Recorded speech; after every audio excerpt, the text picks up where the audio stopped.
Listen to me. This is the generation where participation receives a trophy. I'm going to say that again. This generation is the generation where you participate in any types of sports now. They're giving the children trophies just for participating. It ain't no 1, 2, 3 no more. It's all of y'all get trophies. This is a feminist generation where men, males, I can't say men, males aren't standing up and abiding by what God had placed in us. Rules, regulations, and order. The arena of a woman is feelings, love, and emotions. If my son, which I don't have a son, I got a daughter, but if I had a son and he competed and didn't prove himself to be in competition with the other boys that he's playing against, he doesn't deserve a trophy.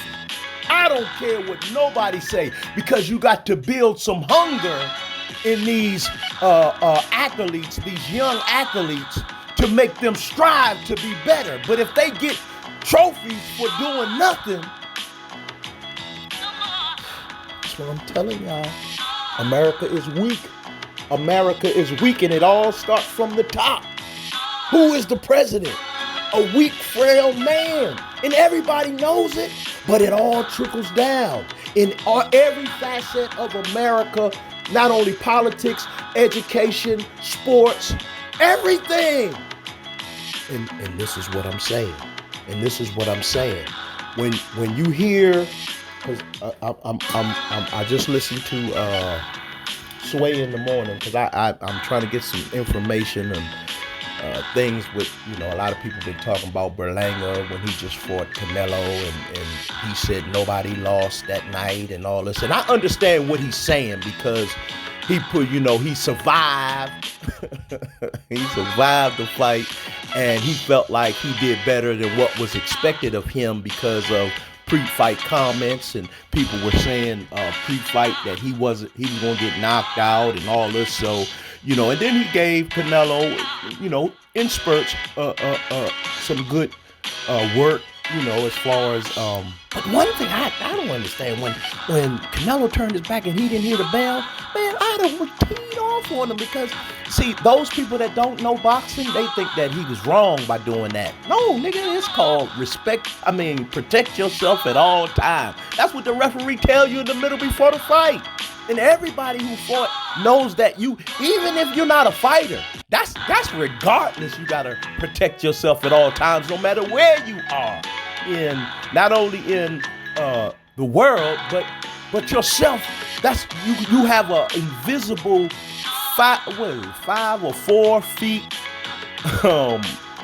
shield around your body, where people should not come into your circumference without you allowing them to. So it's always protect yourself at all times, especially in a gladiator sport like boxing.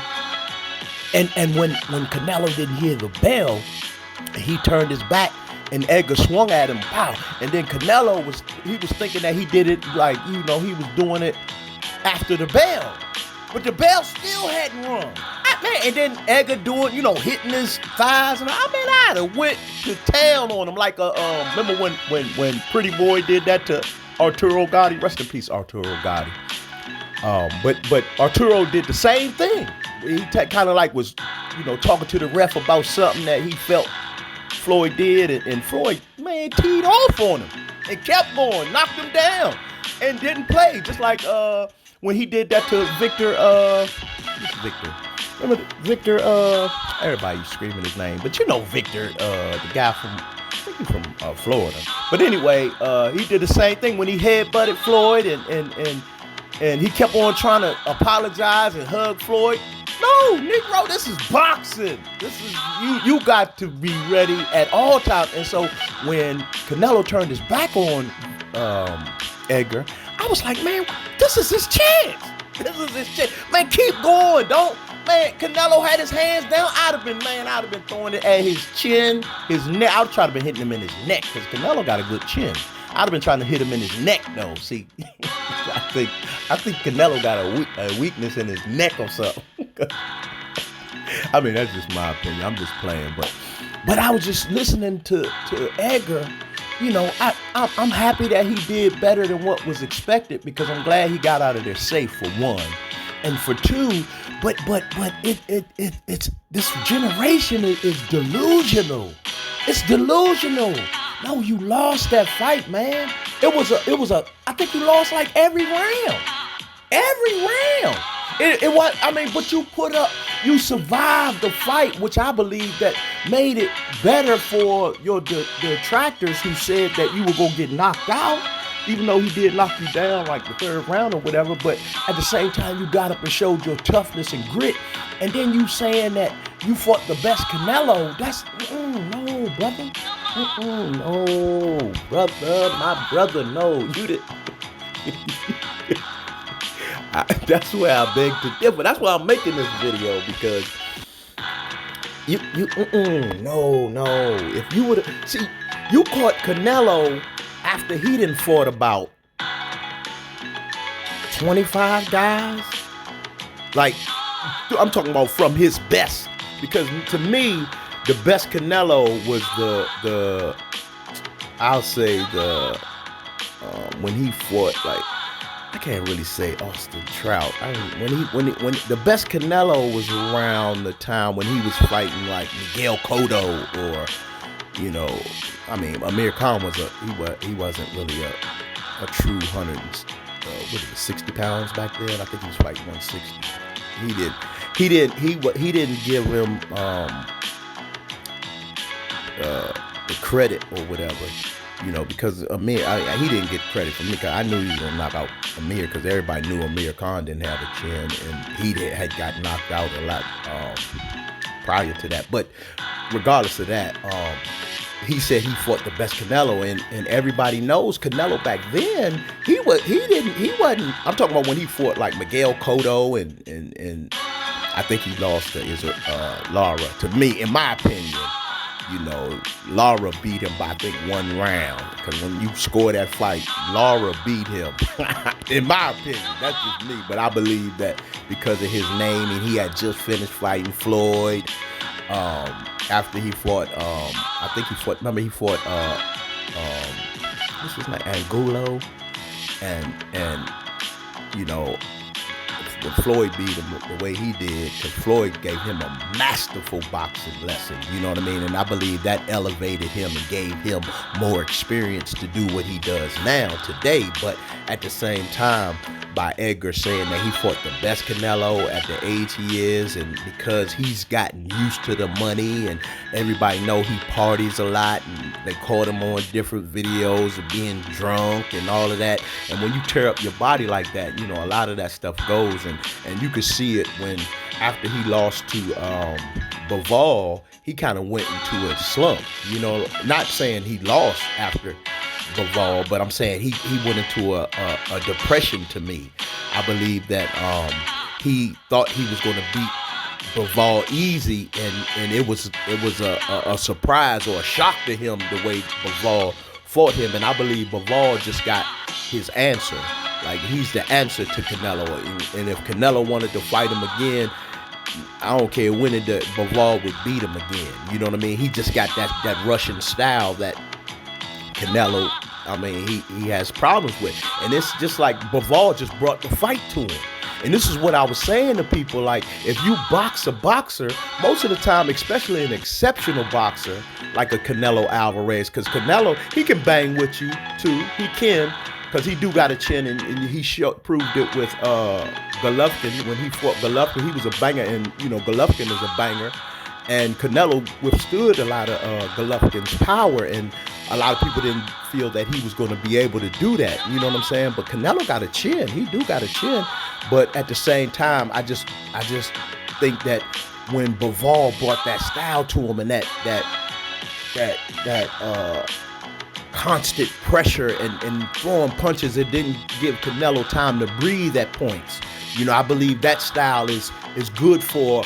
He doesn't, because Bivol is more of a boxer as well, but he does have that brawling style within him, because I really believe that he's going to beat Better Bevev or Arthur Better Bevel, whatever his name is. But I think he's going to beat him because if you really dissect Arthur Better Bevel, he just got the power too, and I can't really say Arthur's boxing skills are on the level of a Bivol. You understand what I'm saying? And I believe that if Bivol would stay away and really box Better Bevev, I think he could win because Better Bevev, he does got that power. You know what I mean? And he's not. See the difference between. I'm gonna just use that as an example to show you how the difference between Tank and Better Bevev is. Tank got the same type of power that Better Bevev did, but Tank has a enormous boxing IQ that people don't give him credit for. You understand? And Better Bevev, he doesn't have that boxing IQ that, to me, I think that that hammer he got, you know what I mean? That sledgehammer he got get him out of trouble, because if you notice, if you didn't watch a lot of his matches or whatever, he really gets you out of there with that sledgehammer, with them accumulation of punches and stuff. And a lot of his opponents, they weren't up to par as far as skill level. I'm not saying that they're bad opponents or anything. I'm just saying boxing abilities. If you look at his record and understand his opponents that he fought. But getting back onto Edgar Berlanga, it's just like Edgar Berlanga. He doesn't understand. I don't know what's wrong with this generation, man. Because I grew up in the time of Tyson and Larry Holmes and all. Like these boxers today, it's like, but I always contributed to the internet. I'm telling you, the internet, it enhances your ego to a point where you don't really see the truth behind things, man. It's like, what are you talking about? Like, I don't know, but it always angered me at the time when they implemented that with, sports. Not only that, with the Pee-wee football and all that, where everybody get a trophy. I didn't like that, because you don't give hunger into like when we were coming up. When you didn't win, it gave you more that adrenaline, that rush to, I got to do better next time. I got to do, and you worked harder and fought harder and did what you had to do.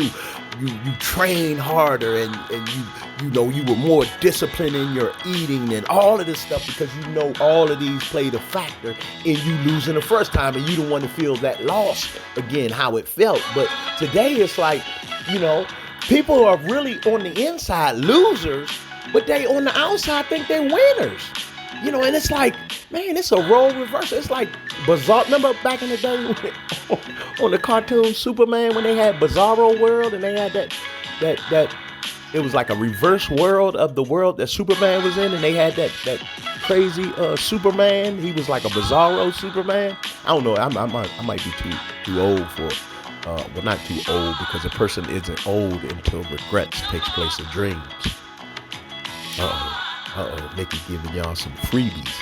I said a person isn't old until regrets take place in dreams. If you still dreaming, baby, you young as a mug, because it's all about your heart. And this is what I'm saying about today's athletes, and not taking nothing away from them at all. But I'm saying the words that are coming out of their mouth is it doesn't line up to the performances.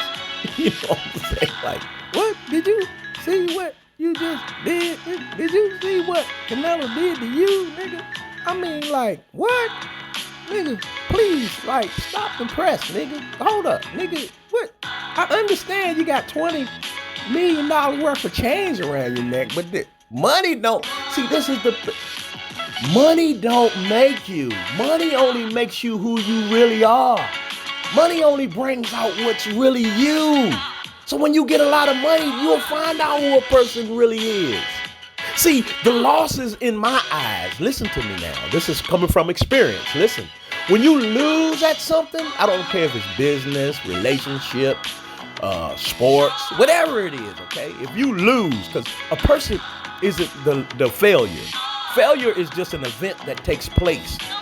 A person isn't the failure, but people think you're the failure. That's why they don't understand. But when you lose something, that only magnifies who really is on your team. See, to me, if a person is rooting for you and everything and you take a loss and they jump off the bandwagon, you can tell they really wasn't really supporting you. To me, a loss isn't a bad thing. A loss is a learning experience. That's why, to me, experience is the best teacher when it's someone else's experience. But if you continue to lie to yourself, you never understood or graduated from that loss, and you'll take another one. You understand? Because these are, see, to me, I like to teach folk about life because most people haven't experienced nothing. And if you haven't experienced nothing, you stay in this delusional mentality that isn't real. It's not real. And somebody who's taken losses in different areas of their lives, they can tell you, brother, that don't work like that. No, I understand that you lost, but no, brother, you didn't really win. you understand? But I like I said, when I was watching the thing, I understand what he means by saying he won. You know, it wasn't no loser that night, but it was. You know what I'm saying? Nigga, when two people are doing something, you only can come out with one winner. Like if a tennis match is going, especially in a sport that is an individual sport. I'm not talking about football or basketball, team sports, baseball. Those are team sports. That's why I don't believe that one player could be the best ever and he has people blocking for him when he's running. You got to give all of these folks credit because you couldn't have done all of that if you didn't have the right block, if you didn't have the quarterback throwing you the ball. That's why it's not no best ever quarterback, or I mean, if you put him in categories, you could say, okay, he had better. But you got to understand, his line was great to hold it up. That's why Troy Aikman in the 93 and 94 Cowboys, their line was packed. You know, they had the Berlin Wall.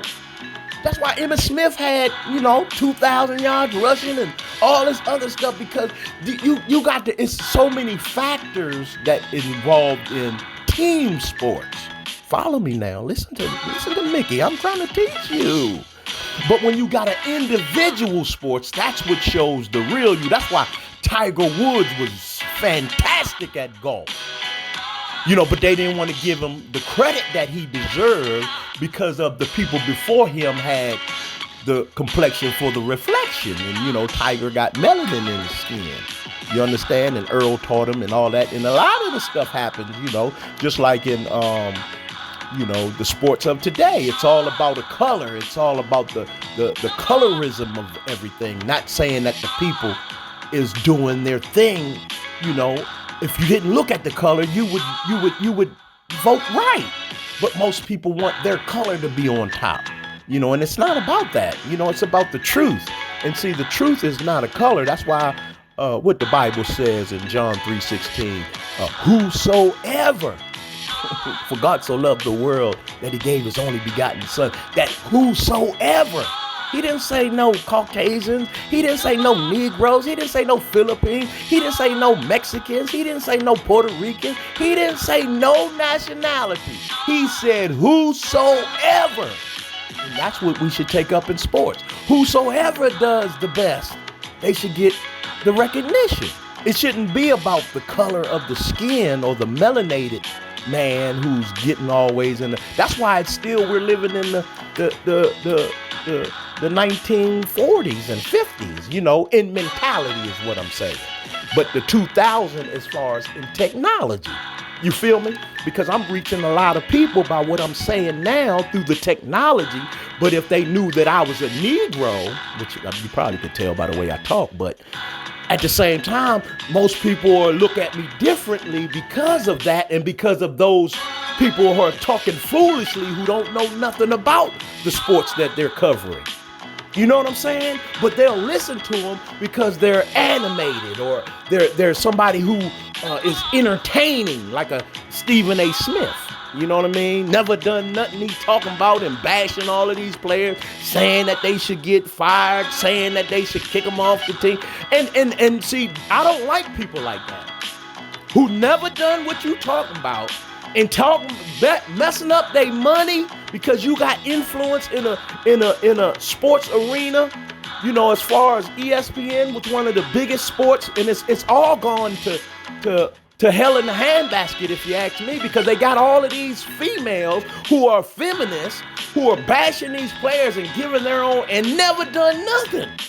I don't care if you went to school for journalism. I just told you experience is the best teacher when it's someone else's experience. That's why I believe, this is Mickey's belief, listen to me now, no sports network should not hire somebody who never played the sport.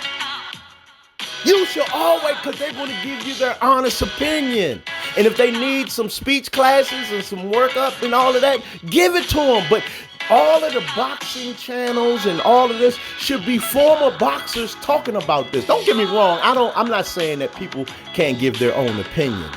But see, the thing is that the athlete makes things look easy to the regular person that's sitting on the couch. He makes it look easy because of his training, because of his discipline, because of his nutritional work ethic, you know, because of his diet. All of these things play a factor in the athlete making the entertainment to you look like it's easy to do. So you feel in your heart sitting on the couch, 400 pounds, I could do that. Stomach all out, everything. Ain't lift the weight in 30 years. And you talking about, I could do that because they make it look easy. And then when they make it look easy, when another team or another opponent beat this person, you call him a bum because he made it look easy. Like when Floyd was Pretty Boy, in my eyes, I love Pretty Boy. He made it look easy to a lot of people because his training, and the people don't see the behind the scenes training. They just see the event. You see what I'm saying? So this is what I mean by I believe. That's my belief. And I'm not trying to take away from what none of these. See, Shannon Sharp is a good one because he played in the NFL. He's a Hall of Famer. He did his thing. I believe he should be talking. Chad Ochocinco should be talking. Yeah, all of them. Ryan Clark. He should be talking. He should be leading First Take. You understand? He got his podcast. Shout out to The Pivot. All of them are former players. Fred Taylor and Crowder. I believe that all of them, that's why they should. But people won't give them the status like they would a Stephen A. Smith because he ain't nothing but. Remember back in the day, this was a long time ago. Remember Air Jordan had that jump and Spike Lee and Chris Rock was that little Penny Hardaway character. That's who Stephen A. Smith sound like. The Penny Hardaway, the little doll. Remember the little figurine doll?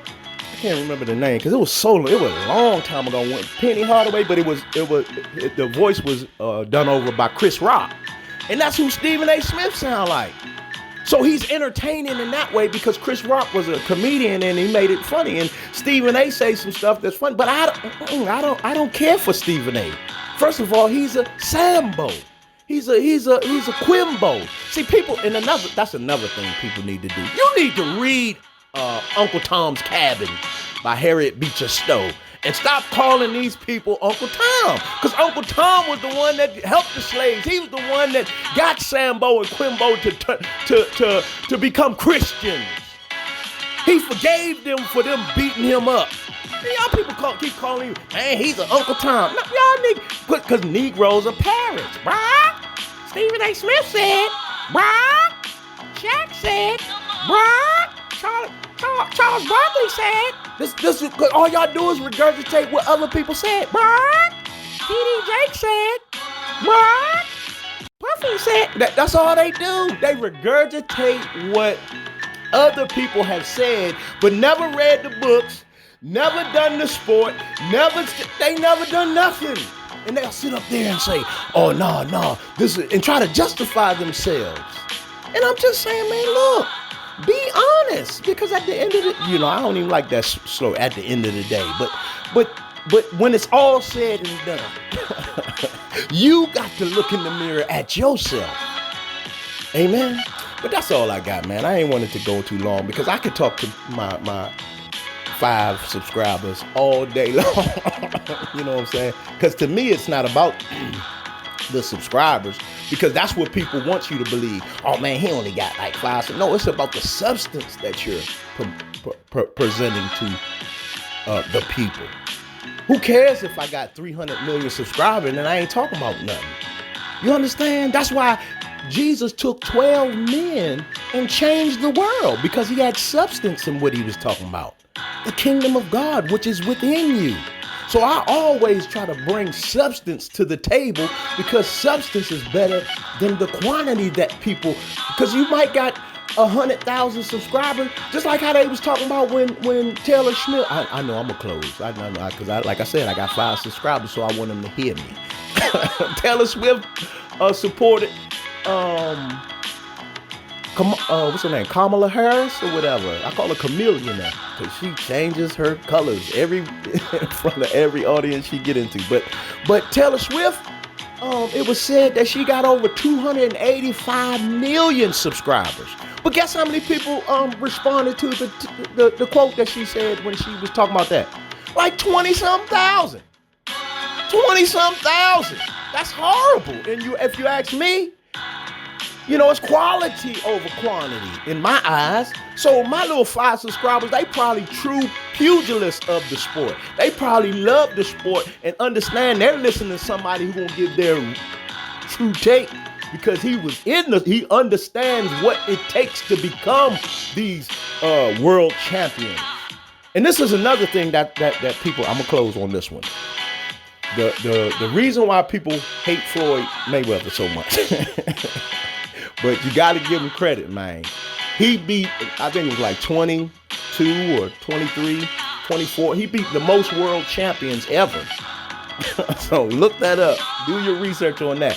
And when people see people like this is, I was talking to this was a while ago. I was talking to a buddy of mine talking about, because you know it was a Ricky, not Ricky Hatton. Yeah, it was Ricky Hatton, but it was a Manny Pacquiao Floyd Mayweather conversation. And I was trying to explain to them, when Floyd, the difference between them two, when Manny knocked Ricky out, yes, he did. He flatlined him. But the difference, see, this is where experience comes in. See, everybody giving Manny all of this, but you got to remember, when Floyd fought these people, they were undefeated. I got to give it a moment of silence, because I want you to think about this. An undefeated mind doesn't know what losses taste like. An undefeated mind has so much confidence that they will give you the fight of your life. Listen to me now. But soon as a person gets defeated, see, failure sets in, and then they listen to all of the outside voices. But today it's the internet. So back then it wasn't so big of an internet to where people were saying what they say today. Like, you lose today in the internet time, folks will put a meme. They will kill your confidence tremendously. I'm talking about to the 18,000th level. They will destroy your confidence with the memes, and you see all of the stuff. Man, you don't even want to be seen in public the way the internet trash you. Because people come up to you, man, you that dude I saw on the meme get knocked out. Wasn't that you? And then you be ready to fight everybody on the street. Next thing you know, you in jail. I'm telling you. So just remember that, man. You know, that's what confidence breeds success. It really does. Because when you're confident, man, you feel like you can take the world on. You know what I mean? It's me against the world with confidence. But when you depressed and you got a whole lot on your mind and you heavy, you know what I'm saying? Heavy laden. I'm just telling you to cast your cares on the Lord, for he careth for you. Amen. So that's all I got here at Ski Mask Way Boxing. So, like we always say, man, if you give a man a fish, you feed him for a day. But if you teach a man how to fish, you feed him for a lifetime. Take care, beloved. I love y'all, man. Y'all take care, and continue to listen to Ski Mask Way Boxing. And I'll be coming out with some new videos soon. Love you.